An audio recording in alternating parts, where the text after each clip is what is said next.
Hi friends, तर हे बघा आज सकाळी सकाळी उठलो होतो आणि आज ना आमची खुशी आणि भैया ते ना ते चालले त्यांच्या घरी आणि त्यांना घ्यायला येत आहे त्यांचे पप्पा. तर त्याच्यामुळे आज चाललं आहे सकाळी सकाळी लवकर असा स्वयंपाक.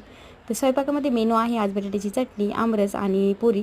तर बटाट्याची चटणी झाली, मम्मीने पुऱ्या बनवायला घेतल्या होत्या. तर तिने नंतर सांगितलं तू पटपट लाटून दे, मी पटपट तळून घेते. म्हटलं चालेल ठीक आहे. मग मी घेतल्या आता पुऱ्या लाटायला आणि त्याच्यानंतर आता पुऱ्या वगैरे लाटून झाले. मम्मी पापड वगैरे तळणार आहे. तर हे बघा इथे किती मोठे मोठे पापड आहे, किती छान दिसत आहे. आणि हे तळलेले पापड खूप छान लागतं खायला, त्याच्यामुळे मीच तळायला लावले ते मम्मीला. मम्मी म्हटली ती कुरड्या तळू का, म्हटलं नको नको कुरड्या नको तळू, तर पापडच तर. मग पापड तळायला लावले.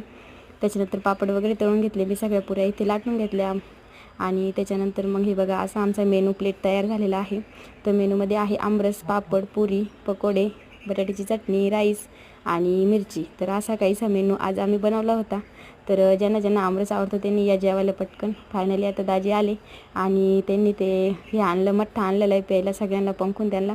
तर ते आणून त्यांनी घरात ठेवला. तर हे बघा अशा मठ्ठ्याच्या बॉटल भेटत्या आणि खूप छान टेस्ट असते या मठ्ठ्याची, त्याच्यामुळे ते घेऊन आले. फायनली त्यांचं जेवण वगैरे झालं आणि ते आता वापस निघालेले आहे. तर पोरांना म्हटलं तर थांबा, ते काही थांबत नाही. म्हटलं जाऊन द्या. मग त्यांचं जेवण वगैरे झालं, ते काय चालले. आणि शौर्य पंखू त्यांचे इतके भांडणं होत होते ना, तर शौर्य पंखूत नाही तर काय आलेच नाही, जा म्हणे, काहीच नाही बोलले. तर चला भेटूया नेक्स्ट व्हिडिओमध्ये. तोपर्यंत बाय बाय सर्वांना.